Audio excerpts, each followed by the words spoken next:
मैं चर्चा करना चाहता हूँ। यह मेरा ये प्रयास है कि कृषक भाइयों तक सही जानकारी पहुँचे। फसलों में छिपी भूख क्या होती है और इसके क्या नुकसान होते हैं? हिडन हंगर एक अंग्रेजी का शब्द है, मतलब छिपी भूख। मतलब पौधों के अंदर छिपी भूख होती है और वो किसके लिए होती है? पोषक तत्व के लिए होती है और इसे हम स्पष्ट पहचान नहीं पाते हैं।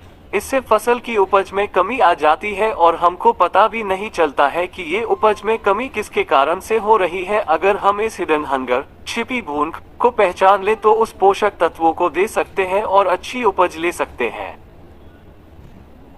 ये स्थिति है जब पौधों को सूखना चाहिए लेकिन वो उसकी कमी के लक्षण नहीं दिखाते हैं, उसको हम हिडन हंगर कहते हैं। वो लक्षण को प्रदर्शित नहीं कर रहे हैं।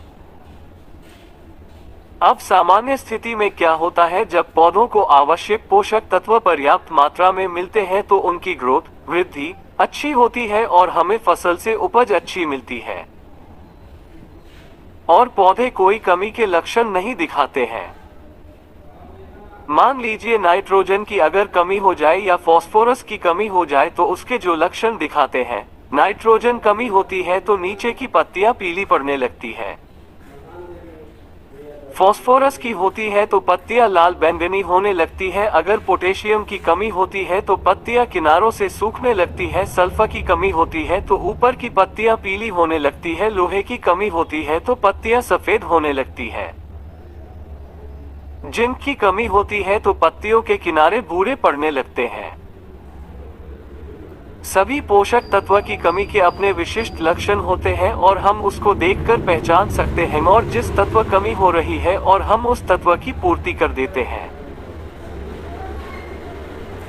हम उस तत्व का खड़ी फसल पर छिड़काव करते हैं। तत्व की कमी पूरी हो जाए और उस खाद का छिड़काव करने पर फसल भी अच्छी हो जाती और हमें अच्छी उपज प्राप्त करने में मदद मिलती है। लेकिन होता क्या है कि जब पौधे में पोषक तत्वों की 2% कमी और 4% कमी और जितनी जरूरत हो उससे 10% कमी में भी ये लक्षण प्रकट नहीं करते। इसकी जगह जब तत्व की पौधे में 10 से 15% की कमी होती है तो लक्षण दिखाते हैं। यह मान सकते हैं कि जब 10% की कमी होती है तब पौधे अपने लक्षण दिखाने शुरू कर देते हैं। ऐसी स्थिति में पत्तियां पीली हो रही हैं, पत्तियां छोटी रह जाए, पौधा छोटा रह जाए। इसका मतलब कि पौधे में पोषक तत्वों की कमी हो रही है लेकिन हमको पता नहीं चलता।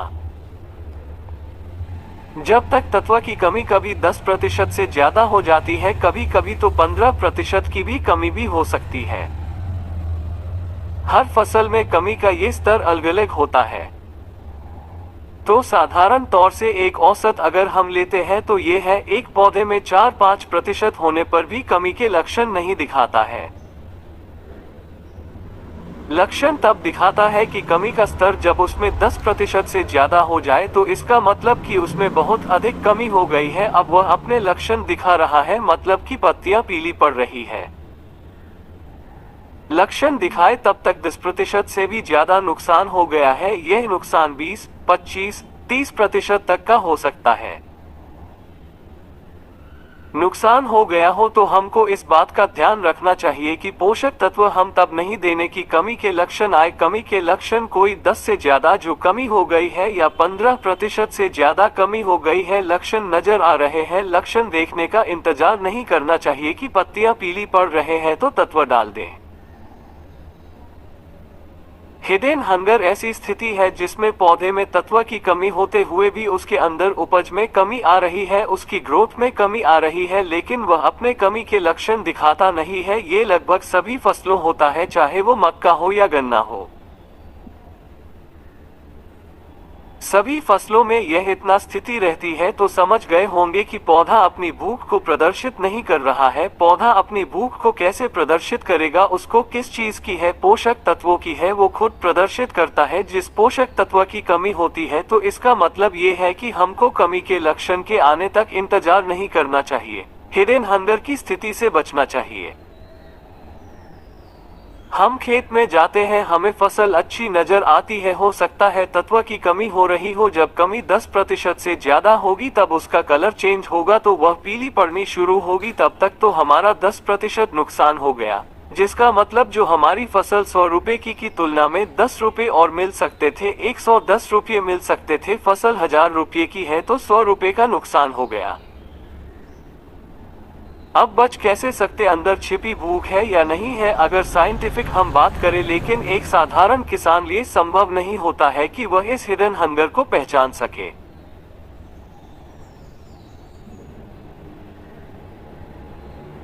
मुझे कितना और उर्वरक और देना है, अगर आप पर्याप्त मात्रा में शुरू से ही देंगे तो हिडन हंगर की समस्या नहीं आएगी। समस्या तब आती है जब आप पोषक तत्वों में कटौती करने लगते हैं। आप मान लीजिए आपको डालनी है 100 किलो नाइट्रोजन, डाला 90 किलो, 10 किलो की कमी आएगी।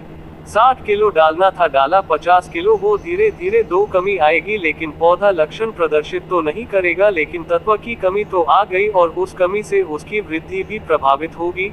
तो इससे बचने का यही उपाय होता है कि आप जिस क्षेत्र में जो भी फसल उगा रहे हैं, उस फसल को तत्व की जो संस्तुति की गई है वह पूरी मात्रा में पोषक तत्वों की देनी ही चाहिए, तो ये समस्या नहीं आएगी और आपको अच्छी उपज मिलेगी।